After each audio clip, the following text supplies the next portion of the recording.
All right, so it just happened. The Warriors traded for Dennis Schroeder for DeAnthony Melton's expiring deal in 2 second-round picks. Now, I kind of diminished what a Dennis Schroeder move would do for the Warriors, even though I felt like it would make them better.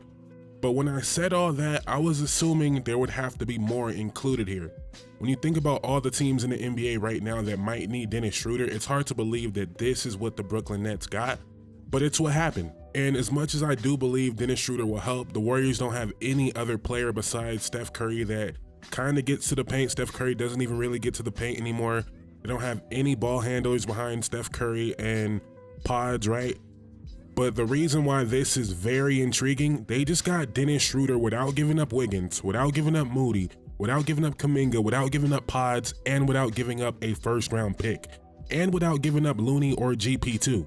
And we know how these things happen, and it can't be official until tomorrow, so who knows, tomorrow we might hear it's a 3-team deal, and Brooklyn also got this and this, so I don't want to speak too much on it, but it seems like this wouldn't be the only move, even though this would be a hell of an only move considering all you had to give up was seconds and a guy that's not going to play this year. So maybe that's the only move, but if we can entertain it for a second, if you put GP2, Kuminga, and Kyle Anderson in a deal together, and again, you kept all your first round picks in this deal, that comes up to $25 million. So if the Warriors have $25 million in salary they can move along with first round picks, there's still a lot of moves out there to be made, and I'm doing all that assuming they're not moving on from Wiggins, because it would make no sense for them to move on from Wiggins. And I'm not saying this is gonna be the deal, right? But just keep it in mind, Gary Payton II, Kyle Anderson, Lindy Waters. That makes up $20 million. Who makes $20 million?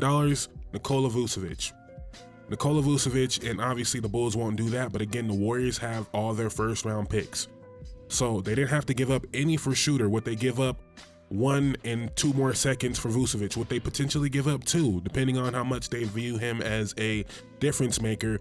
But that is a name I would keep in mind, because if they could get Vucevic and Schroeder without giving up Kuminga or Pods, that's actually kind of crazy, and Dunleavy would be cooking there. The deal by itself is a big move. It's a big move. You see the Warriors offense break down every fourth quarter. They have no one else that can dribble. Schroeder can help with that a lot. This also diminishes the role of Pods a little bit. So, maybe Pods is available for trade. I don't really know. Don't want to speculate too much on that. But I have a hard time believing the Warriors are done after this move.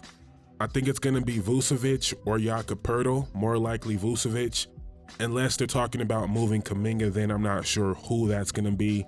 And last thing I'm going to say on this is if they get Vucevic or if they don't, but getting Schroeder and potentially Vucevic, not only would it make them better right now, it also would make their young players look better, in my opinion. I don't know about Pods, but getting a true point guard, you know what they say about Steph, but someone that is a on-ball player that could get into the paint and create the creases for a TJD. Same thing with a Kuminga, the driving kicks become more obvious for Moses Moody, and if you get Vucevic, the space that would create for Kuminga and Moody to get to the paint. Moody low-key likes to drive a lot, so again, it wouldn't be like adding Schroeder and Vucevic wouldn't seem like home run moves, but I think it also unlock Kuminga and Moody a little bit more.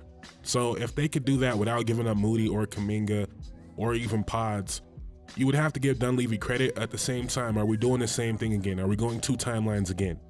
Right? If you could get someone better than those guys by giving up Moody, by giving up Kuminga, maybe you should do it. But this would be a pretty damn good compromise. Again, let me know in the comments down below. Do you think the Warriors are done?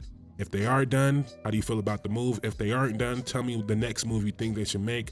Thank you guys so much for watching. Please drop a like, please comment, please subscribe. I'm out. Peace.